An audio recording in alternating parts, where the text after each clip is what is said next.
Hola, muchas gracias, doctor Juan Ramón de la Fuente, doctor Fajardo y la mesa directiva por la invitación a presentar en este simposio. Como ya les comentó brevemente el doctor Juan Ramón de la Fuente, hemos estado trabajando en el Seminario de Estudios sobre la Globalidad en el desarrollo de un modelo de investigación aplicada sobre el cual les quiero comentar muy brevemente el día de hoy, ya que en realidad pues, fue un proyecto largo, complejo, con muchísimas vertientes, pero al menos intentaré describirles un poquito el proceso de desarrollo y subrayar un par de resultados significativos. Bueno, destacar que la violencia colectiva, de acuerdo a la Organización Mundial de la Salud, incluye no nada más los conflictos armados, la violencia asociada, delincuencia organizada y la violencia de Estado son también formas de violencia colectiva y son en realidad las que están afectando principalmente a nuestro país. Bien decía el doctor que la violencia colectiva tiene un efecto muy importante y deleterio sobre la salud mental y psicosocial. ¿Por qué se afecta de esta manera la salud mental y psicosocial? Pues aquí hay que decir que no solamente es el efecto directo de los eventos traumáticos que las personas sufren debido a la violencia. Muchas veces lo que ocurre en los ambientes de violencia colectiva es que también aumentan distintos estresores, es decir, todo lo que conlleva el desplazamiento forzado, la pobreza, el hambre, las lesiones, se convierten en estresores significativos. Esto aunado al hecho de que disminuye el acceso a los servicios de salud, finalmente puede desencadenar en que veamos un incremento en el número de personas que presentan trastornos mentales. Pero además hay dos fenómenos muy importantes que hay que subrayar y que genera la violencia colectiva y que son particulares de la violencia colectiva.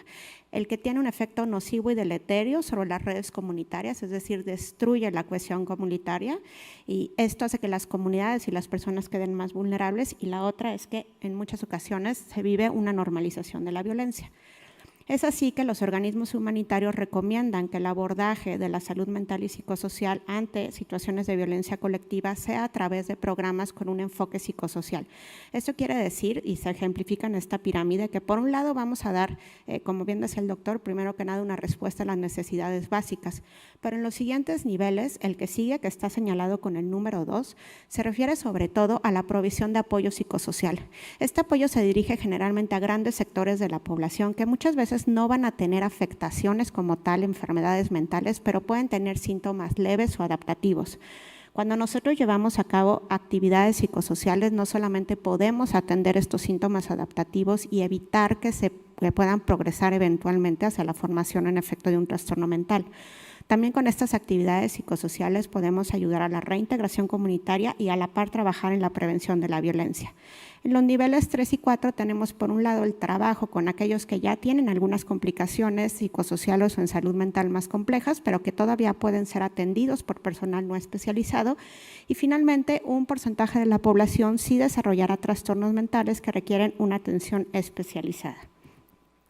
Nosotros desarrollamos un modelo de investigación aplicada que llevamos a cabo en un municipio del estado de Guerrero del 2016 al 2018, fue la parte del trabajo de campo y después pues vino todo el análisis y sistematización. Consistió tanto en una etapa de desarrollo de un diagnóstico que fue muy amplio, les voy a hablar sobre eso, el desarrollo de la intervención, posteriormente la evaluación y tuvimos la oportunidad de hacer alguna adecuación de las intervenciones en función de los resultados de una primera etapa. El municipio que elegimos, Ixcatiopan de Cuauhtémoc, para los que conocen Guerrero, bueno, ubicarán que se encuentra en la zona norte, está aledaño a Tierra Caliente y pues es una región que ha sufrido el embate del conflicto por delincuencia organizada en los últimos años. Sobre el diagnóstico, en este cuadro les muestro algunas de las categorías que consideramos al momento de realizar el diagnóstico. Quisimos evaluar la prevalencia de algunas complicaciones de salud mental en la población, específicamente usuarios del centro de salud y escolares de primaria, secundaria y bachillerato. También evaluar la exposición a cierto tipo de violencia y el ejercicio de violencia en el ámbito familiar, la aceptación de la violencia, las problemáticas y necesidades de la comunidad y el acceso a los servicios de salud y atención a salud mental. Usamos tanto un enfoque cuantitativo como cualitativo y la parte cualitativa en este caso fue muy importante porque fue a través de talleres de diagnóstico participativo que pudimos invitar a miembros de la comunidad para que ellos mismos nos hablaran de sus problemáticas y también conocer qué enfoques o qué estrategias considerarían que pudieran ser útiles para aplicar en sus comunidades. Lo que hicimos finalmente fue parear estos resultados del diagnóstico con estrategias, considerando, les decía, estos 4 niveles de intervención. Nosotros no trabajamos en el primer nivel, que fue la provisión de servicios básicos, pero sí en todo lo que tiene que ver con desarrollar actividades psicosociales, el soporte enfocado no especializado y la atención de servicios especializados.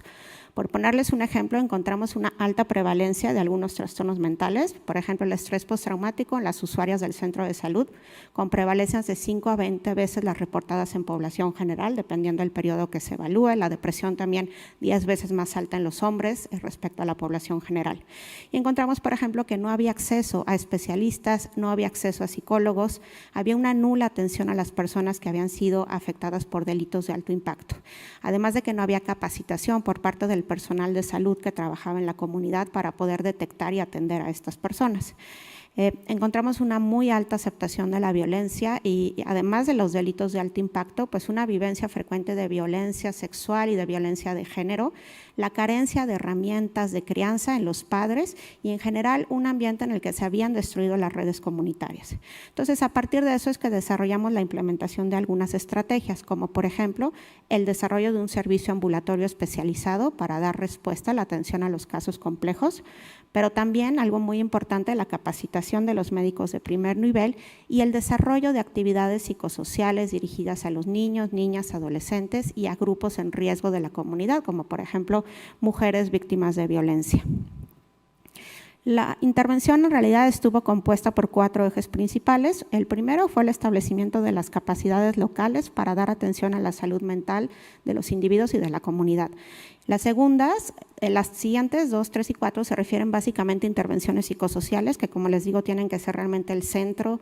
o la plataforma más fuerte de este tipo de intervenciones. Trabajamos en el fortalecimiento de los entornos familiares a través de herramientas de parentalidad positiva y construcción de paz, en el fortalecimiento del entorno escolar con programas de promoción de la cultura de paz y de habilidades socioemocionales y en la construcción de espacios comunitarios a lo que llamamos la casa juvenil. Voy a mencionarles los resultados, solamente un par de resultados de las acciones que establecimos de los 2 primeros componentes.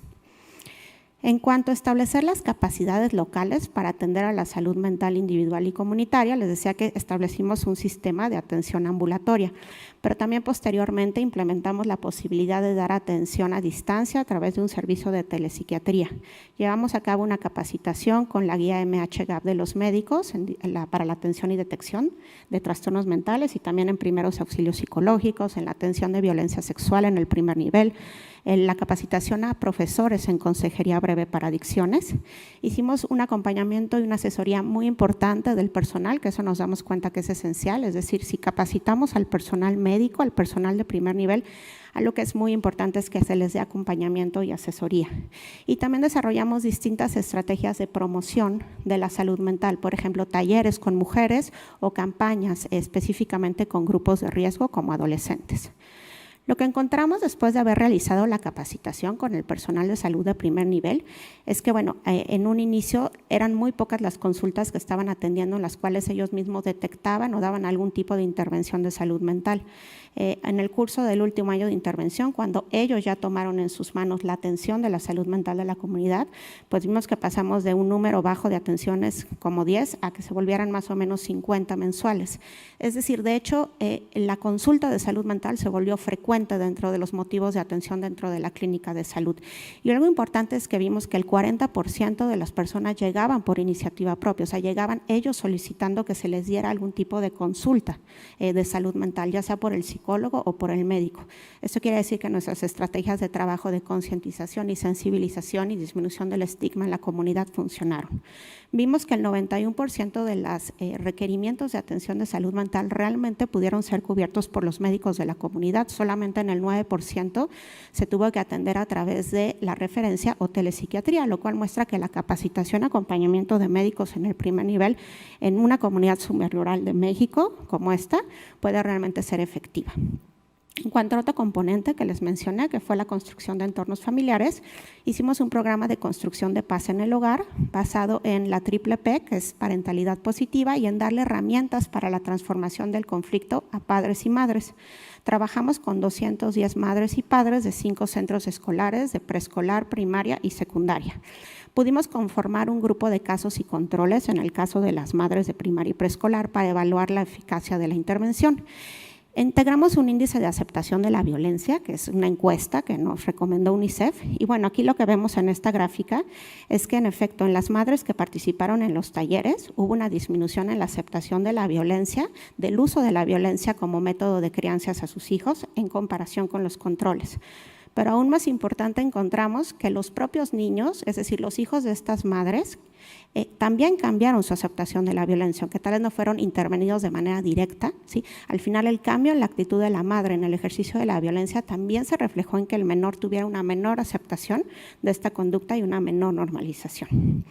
Podemos decir que el trabajo para desarrollar un modelo como el que nosotros logramos implementar de salud mental y psicosocial en contextos de violencia colectiva es factible siempre que haya un compromiso por parte de los profesionistas de salud mental, que se fortalezca el primer nivel de atención y que se lleven a cabo programas de intervención que sean cercanos a la comunidad. Esto es muy importante, que trabajemos en modelos de abajo para arriba, es decir, modelos en los que consideremos las propias estrategias y decisiones de la comunidad, los recursos con los que cuentan y la participación de diversos sectores.